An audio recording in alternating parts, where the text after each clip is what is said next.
What's up, everybody? If you're like me and you're watching this channel, then you're probably always looking for new books to read or new ways of expanding your mind. And if you're also like me, then you probably don't have time to do that.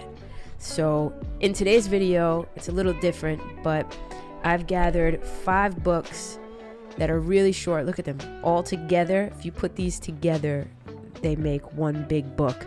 Very short, digestible books that you should be reading to get your inspiration, to get the feels, to learn new things. Hopefully you guys enjoy this. If you're new here, my name's Tori Franco. I do videos like this and tarot videos, any videos on spirituality, self-help. I'm a certified life coach. I am on Instagram and TikTok and all over the place. You can find me anywhere, linked in the description below. Without further ado, let's get into this. So the first book that I have on the list, and now I couldn't fake it. I had to put all books that I've read before. These are 5 short books that have actually impacted me in some sort of way. The first book is Steal Like an Artist by Austin Kleon. He has a lot of other, I don't want to say a lot, he has a couple of other books kind of like this, or I think maybe one other book like this. But this book, as a creative, gives you digestible, and it's cheeky too, if I remember correctly, tips on how to be more creative, basically, by stealing from other artists. The first chapter says steal like an artist, and he explains what that means. A lot of times we think about stealing as like something bad, but realistically, no idea is a new idea, really. It's just recycled bits and pieces of other people's ideas and turned into your own. Talks about how in the digital space now with social media, you can take your work and literally expand it to hundreds, thousands, tens of thousands, hundreds of thousands, millions of people. The entire book did a lot for me. And it actually inspired me to get some shit done. I think after reading this book specifically, I decided to do a 52 song challenge and write 52 songs in a year, which is a song a week. Did I get to that challenge? No, I wrote 26 songs that year. So I wrote a song every other week. Am I complaining? No, 26 songs is a lot to write. So the second book that I recommend, that I actually just recently read this one a couple months ago, is 10 Secrets for Success and Inner Peace. That is by Wayne Dyer. He's written a lot of spirituality books and books on like the mind and mindset and manifestation and things like that. This book is very simple, it's very digestible, but it's very inspiring as well. And you'll find yourself reading this book and being like, yup, that's it. That is exactly it, honey. I'm right there. The first secret, for instance, I'm not going to read all 10 because this video is just going to be too long if I literally read you every fucking chapter in every book. But the first secret, for instance, is have a mind that's open to everything and attached to nothing. Now, that's a simple concept, and it's also a cliche concept that we always hear, really. But when he explains certain things and he puts anecdotes into the book, it makes a lot of sense. It kind of just breaks things down. And I just found myself reading this book thinking, yeah, okay, that makes a lot of sense. And there are certain books out there that I've read. Certain books just don't do it for me. There are other books that I read, and with my ADHD, like you gotta grasp me quickly. Even if it's a long read, I gotta be like immersed in it, right? Short or long, it has to make sense and it has to get me excited. And this book definitely did that for me.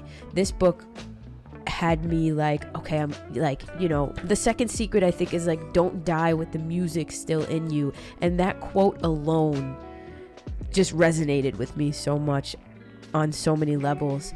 So this book, if you're looking for any inspiration, you're looking to be inspired in any way, 10 Secrets for Success and Inner Peace, chef's friggin' kiss. The next book is one that I recommend on my favorite, this is like one of my favorite books of all time, and it's a book I continue to go back to, On the Shortness of Life by Seneca. This book, I want to say, look how thin this friggin' book is. Look how thin this book is. There's literally like, I want to say under 100, yeah, it's 41 pages. If you can't read 41 pages, 42 pages, 41 and a quarter pages, I don't know what the fuck you are doing with your life. I really don't. Like, you can sit and scroll on TikTok for 3 hours before bed. You can put your phone down and read this book. I promise you, if this is the only book that you read on this list, you won't be disappointed. It's pretty self-explanatory, talks about how short life really is, but not on a time frame point of view, on the point of view of we're all gonna die. And I know that's a little bit of a morbid statement, but I remember picking this book up for the first time and just where I was when I first picked this book up. I sat down and I was like, I could bang this out like in an hour, right? I could read 40 pages in 1 hour. And I read the first page and I was bawling my eyes out. It's basically Seneca having a conversation with this other person, Paulinus, and he's basically telling Paulinus to stop fucking complaining and like just live life and enjoy life, because life is too short to be sitting there complaining all the time. I gotta read the first page because I just remember crying. The majority of mortals, Paulinus, complain bitterly of the spitefulness of nature because we're born for a brief span of life, because even the space that has been granted to us rushes by so speedily and so swiftly that all save a very few find life at an end just when they're getting ready to live. Basically, like, just when you grow the balls to like live the life that you want to live, that's when most people find themselves at the end of their lives. It's like, why wait for that? Is basically what he's saying. Nor is it merely the common herd and the unthinking crowd that bemoan what is, as men deem it, a universal ill. The same feeling has called forth complaint also from men who were famous. It was this that made the greatest of physicians exclaim that life is short, art is long. It was this that led Aristotle, while expostulating with nature, to enter an indictment most unbecoming to a wise man, that in point of age she has shown such favor to animals that they drag out 5 or 10 lifetimes, but that a much shorter limit is fixed for man, though he is born for so many and such great achievements. It's not that we have a short space of time. See, he's not talking about time. He's talking about what we do with that time. It's not that we have a short space of time, but that we waste much of it. Bam. If you feel like you're wasting your time in life with anything, or you feel like you're looking at your life like, holy fuck, where has the time gone? And what have I done? And I have nothing to show for it. Whatever. If you need that sort of spark to get your ass up, moving on whatever the fuck it is, or whoever the fuck it is you love, this is the book for you.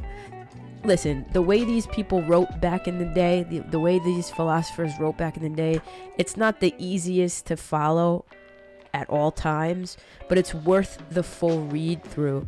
And again, it's so short that you can revisit it and revisit it and revisit it. You could read it for 10 days straight, you know what I mean? And come out with something different every time. And I think for that, On the Shortness of Life by Seneca is probably one of the greatest books I've ever picked up so far. The fourth book is The War of Art, which is a play on The Art of War by, Sun Tzu.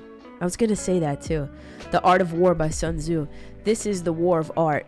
Break through the blocks and win your inner creative battles. Clearly, you see a pattern here.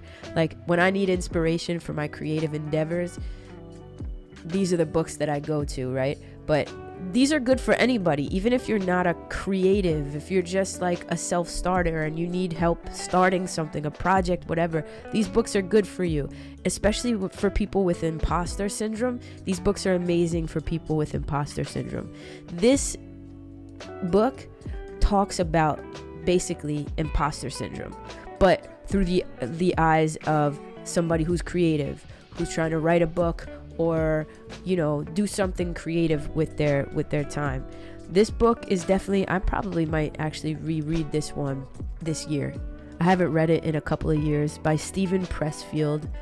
I'll list all of these books in the description below if you want. If any of them seem interesting to you, you can check them out down there. So before you start thinking that nobody wants to read your shit or whatever, just know that even if one person reads it, that's a gift that you're giving to that person, is basically one of the things that he speaks about. Also, how we become afraid of success, so we self-sabotage. I found a lot of myself in this book. We think creativity is just writing or singing or creating, so like, you know, creating videos or something like that. But really, it's anything you're trying to build. If you're trying to do anything, this book, if you're feeling blocked by yourself, this book is the book to get. The War of Art by Steven Pressfield. Probably one of my favorite books. I'm definitely going to revisit this one. The fifth and final book is actually kind of specific. It's a tarot book. And this is my fate, but still by far. And I've read a lot of great tarot books. This is a beginner tarot book, definitely. But this is my favorite book by far. It's What the Fuck is Tarot and How Do I Do It? It's by actually one of my friends now, Bakara Whitner. And she wrote this book from, it gives you the meanings of the tarot cards, but also like anecdotal stories about how they apply to like her life or like people in her lives. and to be honest, this is a good book even for people who don't even give a fuck about learning tarot. It's inspiring. Realistically, I love it because of how it was the first tarot book that I read. Every tarot book you pick up, like most of them, is just like, this card means this and this card means that, and it's very repetitive and very like mundane and like bleh. This is how this card can show up in your life, and this is how it showed up in mine. For literally every fucking card, 78 fucking cards this girl goes through, and you learn a lot about her as a human. It's a quick read, and it's not a boring book at all. It gets straight to the point. If you're looking to learn tarot, if you're looking to be inspired in any sort of way, and if you want to like cry a little bit, this is definitely a book you should pick up for sure. I gotta give credit where credit is due. Definitely recommend this book. I've been recommending it. People come to me all the time. They're like, what tarot books do you recommend, like for beginners, like learning how to, and even if you're not a beginner, if you just want a different perspective or one human being's perspective on how these cards can show up in your life, I think this is a really great book. So go get it. These are the 5 books. It's 5 short books that I think you should be reading in 2022.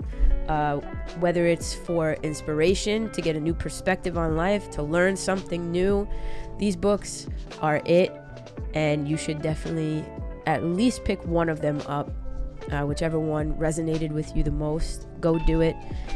They're all linked in the description below. That's it, y'all. I hope you found a little bit of inspiration to go read. Reading is fundamental. I love you guys very much, and I'll see you in the next video. Peace out.